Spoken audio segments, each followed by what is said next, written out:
السلام علیکم۔ بجلی آج ہماری زندگی کا ایک اہم حصہ بن چکی ہے اور ہم اس کے بغیر زندگی کا تصور بھی نہیں کر سکتے۔ لیکن ایک وقت تھا جب انسان بجلی کے بارے میں کچھ نہیں جانتا تھا۔ یہ عظیم ایجاد کیسے ہوئی اور اس کے پیچھے کن کن لوگوں کی محنت شامل ہے، اس کو جاننے کے لیے اس ویڈیو کو پورا دیکھیے۔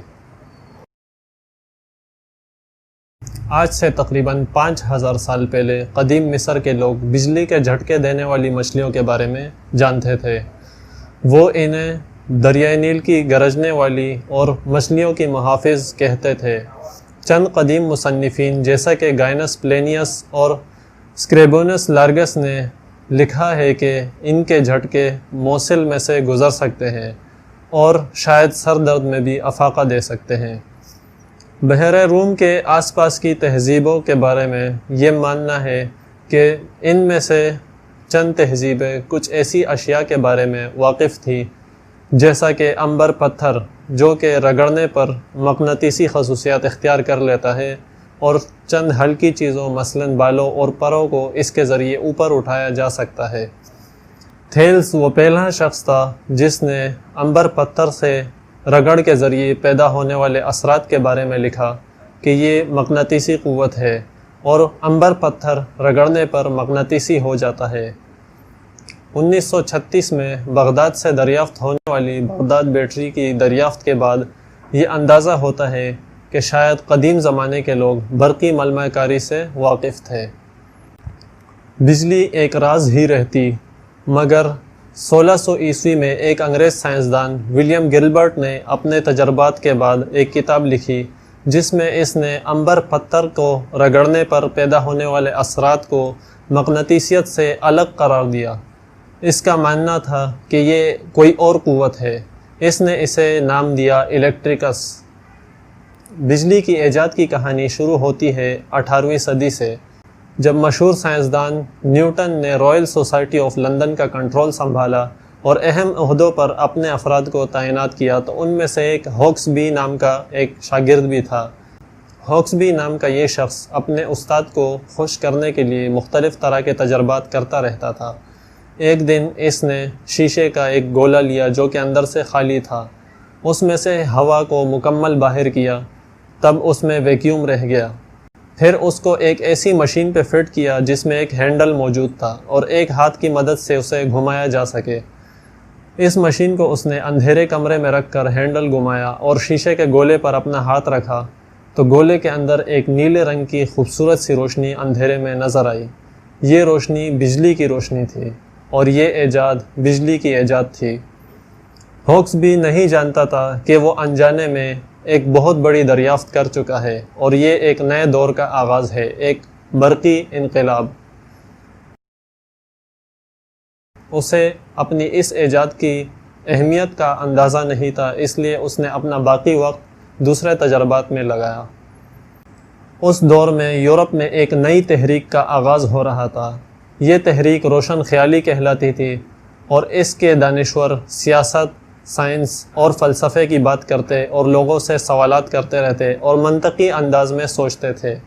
یہ مشین ان میں مقبول تو نہیں ہوئی، لیکن اس دور کے گلی محلے کے جادوگروں میں اس ایجاد کے چرچے ہونے لگے۔ ان جادوگروں نے اس ایجاد کو اپنے شو کو مزید بہتر بنانے کے لیے استعمال کیا۔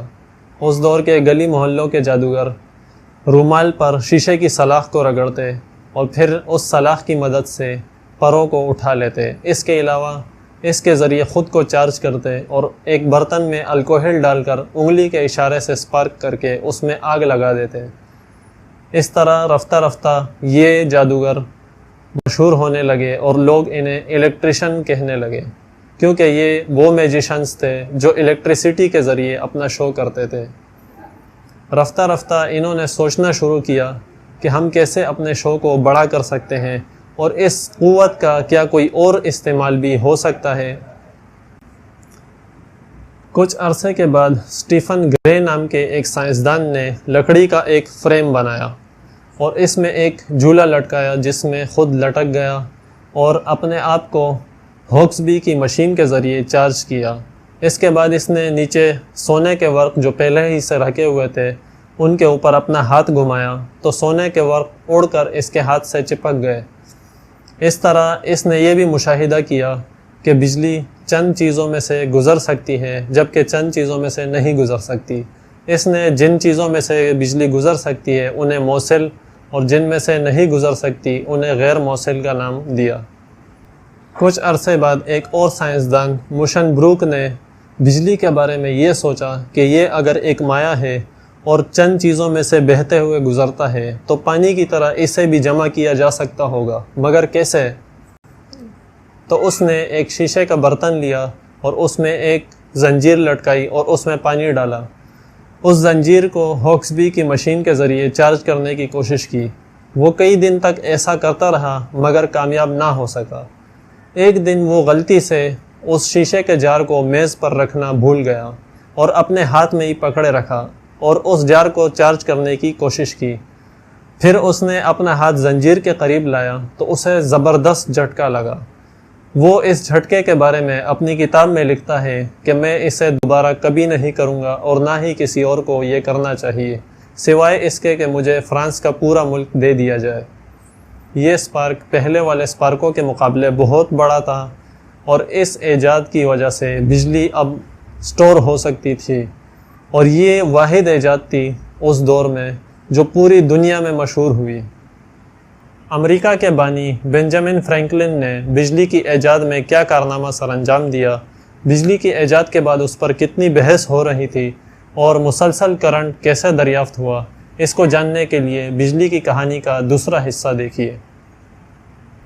ویڈیو پسند آئی ہو تو لائک کیجئے، گلیز انفو چینل کو سبسکرائب کیجئے اور بیل آئیکن پر پریس کر کے آل کو سلیکٹ کیجئے تاکہ ہماری ہر نئی آنے والی ویڈیو کا آپ کو نوٹیفیکیشن مل سکے۔